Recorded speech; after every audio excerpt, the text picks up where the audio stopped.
पीठ पीछे बात करने वाली बहू। अरे पीठ पीछे बात करना तो आम बात है, लेकिन इतनी यार मेरी सास को तो जब देखो तब खाना चाहिए। देखती नहीं है कि मैं क्या कर रही हूँ। बस बहू प्लेट लगा दे, बहू रोटी बना दे। अरे पता हुआ क्या हुआ कल? तो ये है रीटा। इनको दुनिया के हर गम ने घेरा है। इनके अनुसार यही तो है जिनसे ये कायनात चल रही है, और यही है जिनके पास जीवन का सारा दुख है। अरे यार तुम लोग मेरे घर आओ ना, मैं पार्टी करती हूँ। बोलो कौन कौन क्या क्या खाएगा? यार कुछ हल्का सा स्नैक्स ही बना लेना। यार मेरे लिए तो कुछ हेल्दी ही रखना। वैसे भी ना तेरे घर तेरी सास के बारे में सुन कर ना बहुत डर लगता है। बस अब क्या था, किसी ने रीटा की दुखती रग पकड़ ली वाली बात हो गई।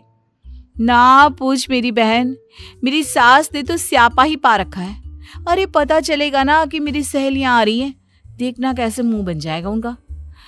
मैं तो अभी से तुम लोगों को बोल रही हूँ, कुछ भी कहती है ना तो प्लीज मेरी खातिर सुन लेना यार। वो क्या है ना सहेलियां एक बार फिर से कान में हाथ लगाती है कि रीटा अपनी सास की बुराई शुरू कर देती है तो शुरू ही हो जाती है। खैर बाद में रीटा तो वहां से चली जाती है, लेकिन उसके जाने के बाद यार इसकी बातों से तो लगता है कि इसकी सास खूंखार है, तो क्यों चल रहे हैं हम लोग उसके घर फिर? अरे यार क्या करे, बहुत दिनों से बुला रही है। सास ने कुछ कहा तो मैं तो उल्टा करारा जवाब दे दूंगी। चलो अब बोल दिया है तो जाना तो पड़ेगा ना। दोनों सहेलियां अगले दिन रीटा के घर जाते हैं, जहां रीटा दिखाई नहीं देती। अरे तुम दोनों स्नेहा और पारुल हो ना? लग रहा है सास है। हे भगवान, ये रीटा भी ना किसके हवाले करके कहाँ चली गई? जी आंटी नमस्ते। अरे जीती रहो। बच्चे को नहीं ले आई? अरे उन्हें भी ले आना चाहिए था ना। बैठो मैं पानी लाती हूँ, रीटा आ ही रही होगी। सास दोनों के लिए पानी, शरबत और मीठा लेकर आती है। आंटी रीटा कहाँ है? वो क्या है ना, आज वो जल्दी उठ गई थी तो अभी सो रही है।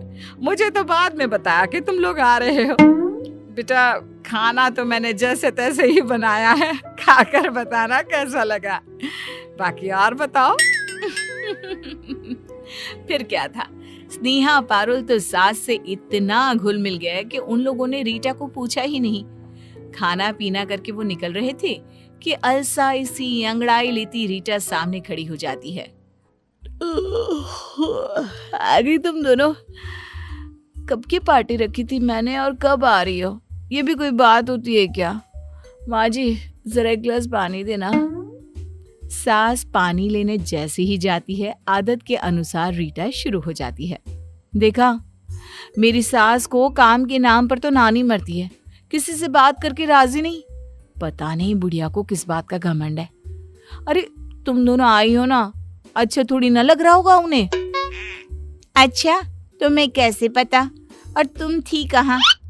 अरे इन्होंने काम दे रखा था ना, तो वही कर रही थी कमरे में। न जाने कहाँ से साड़ी ले आई है, उसी की सिलाई के लिए कपड़ा दिया था। कमरे में बैठ के अभी तक इन्हीं की साड़ी तैयार कर रही थी।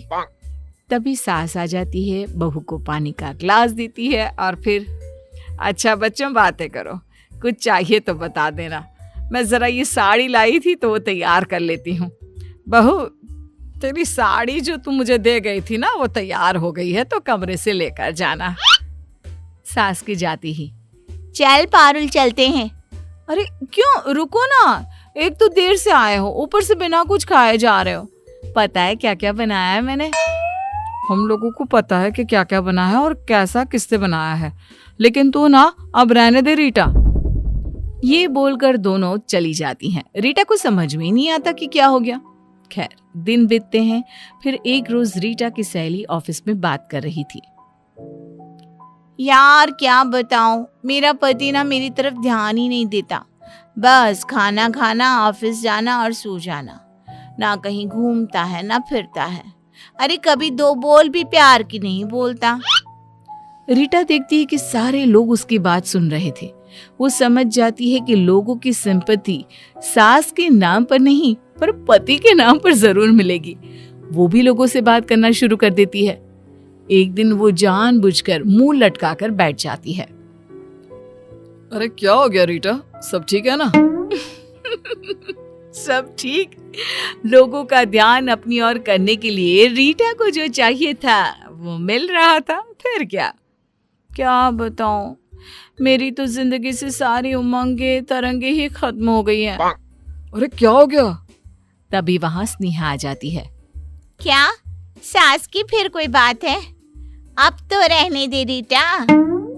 सास की नहीं पति की है। पर चल छोड़, तुम लोगों को तो लगता है ना कि मैं ऐसे ही बोलती रहती हूँ। तभी एक नया लड़का जिसने अभी अभी ऑफिस ज्वाइन किया था वो रीटा के पास आता है। क्या बात है रीटा, हम लोगों से शेयर कर सकती हो? अरे भाई, हम भी फैमिली से कम थोड़ी ना है। ऑफिस में कितना समय हम साथ में रहते हैं। रीटा भी, जो कि सिर्फ पति की बुराई कर लोगों से सिंपैथी लेना चाहती थी। क्या बोलूं, मेरे पति तो सिर्फ मेरे पैसे से प्यार करते हैं। स्नेहा, जो कि पहले से ही रीटा को समझती थी। कौन से पैसे? तेरे पास पैसे कहाँ से आ गए? अरे यही जो मैं कमाती हूँ। कहते हैं सारे पैसे मुझे दिया कर, नहीं देती हूँ तो मारते भी है। अभी कल ही की बात है। अब क्या था, रीटा को एक नया टॉपिक मिल गया, पति।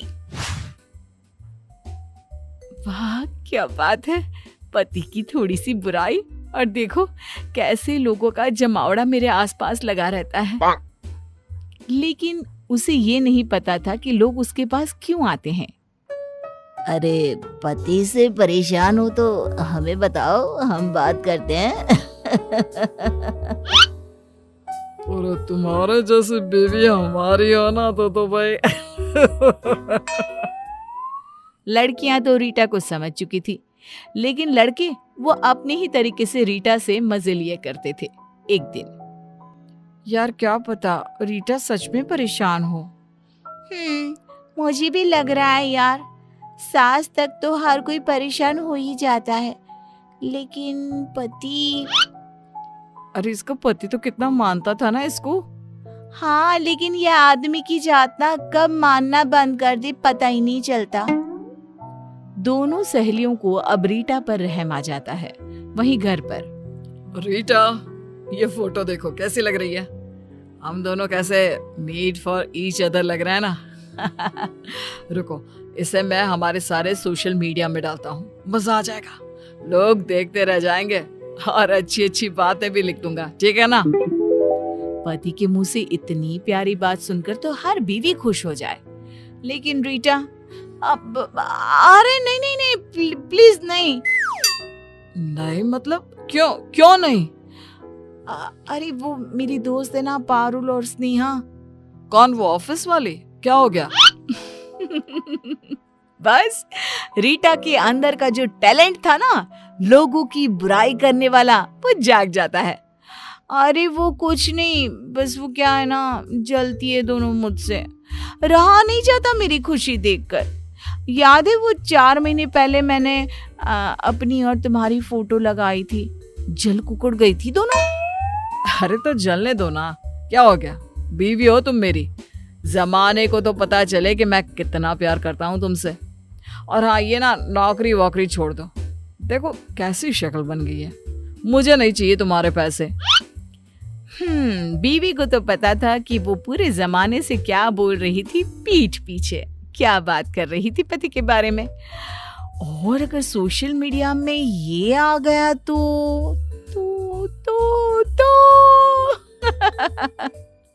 अगले दिन, हे भगवान, न जाने क्यों चक्कर आ रहा है। अरे रहने दो ना, क्यों कर रही हो ये 2 टके की नौकरी? खुद को क्यों गला रही हो रीटा तुम? हाँ बहू, रहने देना, आज ऑफिस ना जा, घर पर ही आराम कर ले। ना माँ जी, आज तो जाना जरूरी है, सैलरी का वक्त है और काम भी बहुत है। क्यों करना है काम? घर पर रहो ना, क्या जरूरत है नौकरी की, मैं कर तो रहा हूँ। अरे नहीं नहीं, घर के अंदर तो मैं पागल हो जाऊंगी। ना बाबा ना। बहू ऑफिस चली जाती है और वहां जाकर, हे भगवान, न जाने क्या हो गया है, चक्कर पर चक्कर आ रहे हैं। अरे तो घर पर रह जाती ना, क्यों आ गई? ले लेती छुट्टी। हाँ यार, ले लेती ना ऑफ आज का, क्या होता, एक दिन की ही पैसे तो कटते ना। अरे नहीं यार, पति को बोला तो बोलने लगे पैसे कट जाएंगे तो घर कैसे चलेगा। सास भी मुंह बना रही थी कि ऑफिस क्यों नहीं जा रही, वरना मेरा तो बिल्कुल मन नहीं था ऑफिस आने का आज। सभी को रीटा पर दया आती है कि कैसे बेचारे पर काम का प्रेशर उसके ससुराल वाले पैसे के लिए दे रहे हैं। लेकिन ये क्या, काम करते करते रीटा को चक्कर आ जाता है और वो गिर जाती है। अरे इसके पति को फोन करो, देखो क्या हो गया। अरे वो क्या करेगा, उसी जल्लाद ने तो इसे ऑफिस भेजा है, जबकि इसकी तबीयत खराब हो रही थी। फिर भी पति को फोन किया जाता है और पति आ जाता है। क्या हो गया मेरी रीटा को? शुरू हो गया नाटक इसका। मैंने कहा था मत जाओ ऑफिस, मैं इसका रिजाइन दे रहा हूँ। कहाँ है HR? रीटा अब यहाँ काम नहीं करेगी। सभी पति की इस बात से हैरान हो जाते हैं। ये क्या हो गया, रीटा तो कुछ और कहती थी। मेरी बीवी को परेशान कर रखा है, वो बेचारी कितना काम करती है। मेरी तो माँ भी नहीं चाहती कि बहू ऑफिस में काम करे। खैर, आज से मेरी बीवी से मिलना हो तो इज्जत से घर आ जाना। नमस्ते बोलकर पति रीटा को लेकर चला जाता है। पीछे से ऑफिस वाले सोचते रह जाते हैं कि भाई, पीठ पीछे बात करने की भी हद होती है।